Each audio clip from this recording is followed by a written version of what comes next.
Hello, I'm Andre Simpson, and today we're going to talk about looking at data. I received an email from a gentleman who owns a snow removal company. So I'm going to read the email to you, then we're going to go over the numbers. We're going to look at how to look at that data. Okay, the email says, Dear Andre, watch your videos all the time. I'm, I have a question for you. Okay, my question is, last year I did 14,000 in business. This year I did 23,000 in business. For the upcoming year, I'm trying to calculate how many people I will need to hire, if I will need to buy new equipment or additional resources to allocate to the upcoming projects. So basically, I'll put the email away. Thanks for the email, by the way. This gentleman wants to know, how do I accurately predict how much demand there will be for my business? I've used my last year's income statement and I looked at this year's income statement, and the numbers are not jiving. In other words, I made more this year than I did last year. How can I accurately predict what's going to happen in the next snow season? Because I don't want to spend money hiring people, buying equipment, getting more resources, and the next thing you know, there's no demand. I just spend all this money, make this heavy investment, but there's no demand for my product. So how do I prevent that from happening? So let's look at the way he's doing it now, and then I'm going to make a suggestion. So if we were to put that on a graph,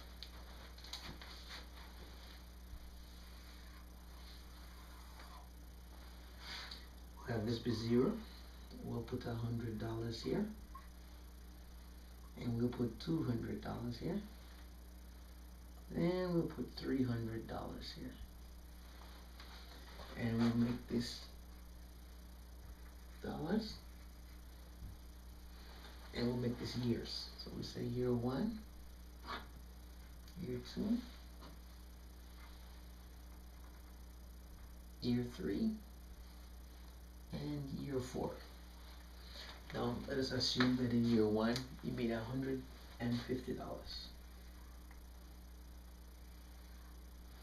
In year 2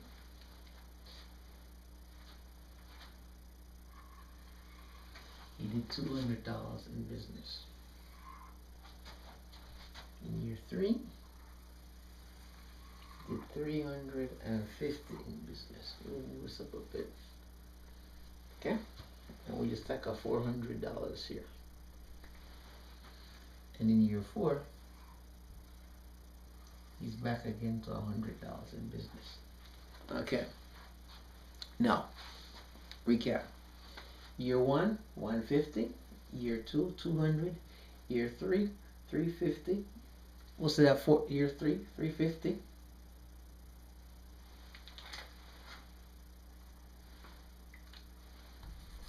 Let's set this up nicely. Bear with me. Okay, there we go, 350. Now, watch closely. What's wrong with doing it this way? Well, if I base this, if I prepare myself for year 2 based on year 1, I will be off by this much. If I prepare myself for year 3 based on year 2, I'll be off by this much. Now, having said that, if I prepare myself for year 2 based on year 4, I'll be off by this much.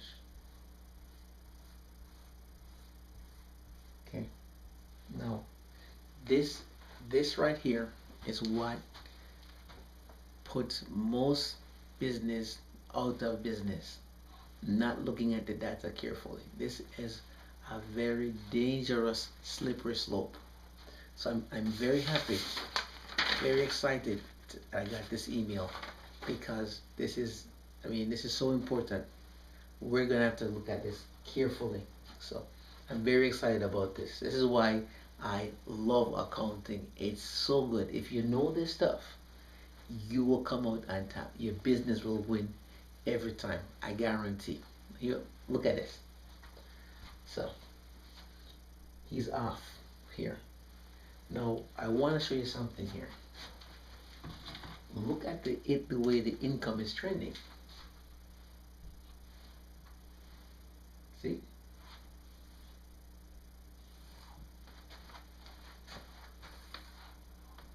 Now, looking at this information, if you're the business owner, you say, hey, my business is doing well.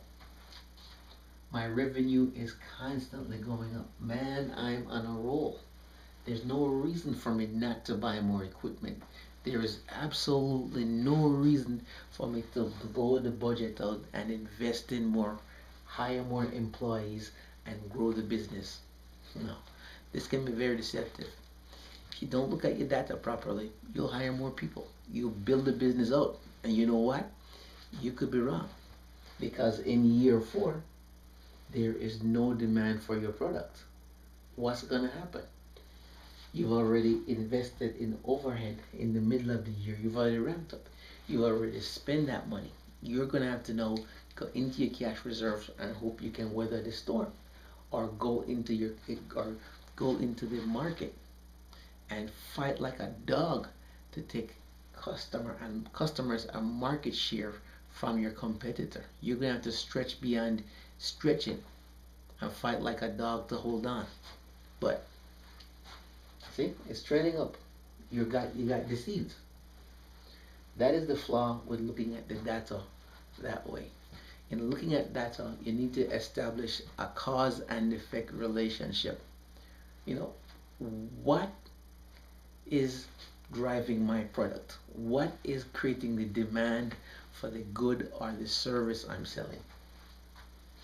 Well, snow removal service, I got it. Snow is what's creating the demand for the product I'm selling. So what I'm going to use as my baseline data is I'm going to look at snowfall, the trend in snowfall. Now, I'm not an oceanic person. I am not a scientist. You know, I may have been an engineering major at one point, but I'm not a big time scientist. So I would advise you to contact, it's a very long name, so I'm going to write on the board here. NOAA, the National Oceanic Atmospheric Administration. Yeah, long words. I'm glad I got that out. But they, on their website, they actually have predictions and forecasts of weather trends a whole year out. I just got off their site. They have it all the way until 2015. Now, if you can do your forecasting based on what the snowfall is going to be, give or take, you'll be pretty close to what is driving the demand. There's a correlation between the amount of snow that falls and the amount of service you're going to provide. More snow, more service. And because that correlation is already established, in this case, there's no need for us to do regression analysis, look at revenue streams, do any additional stratification of data. We don't need to do that because we already know if more snowfall, there's more work for you. It's cut and dry. However, one more thing I want to show you about the data. Why it can also be deceptive. Let's say in year 2, you are a very good salesman. You've managed to convince more customers to come from your competition to your business, and there's a new development in your neighborhood and you've gotten that business, so you've grown your business here. Had nothing to do with snow. Year 3, the competition may have gone out of business, so you also got their customers in addition to what you already had. Well, look at this. Here comes year 4, and guess what? There is absolutely not the same amount of snow, so there's no demand for your product. Guess what? You're not providing that much services. You have heavy, by this point you're making so much money here, you've got equipment and fixed assets, you've hired more skilled people, more project managers, you're up the wazoo in overhead, but there's no demand for your product. So using the snowfall, projected snowfall, as a baseline, in addition to your sales forecast and your sales budget and what you expect your business to do based on how it's normally done, but use the snowfall as a baseline. That way you can anticipate how much your service you're going to provide to your existing customers, how much service you expect to provide to other customers that you hope to convert from your competition. If you go off your income, this can be very deceptive.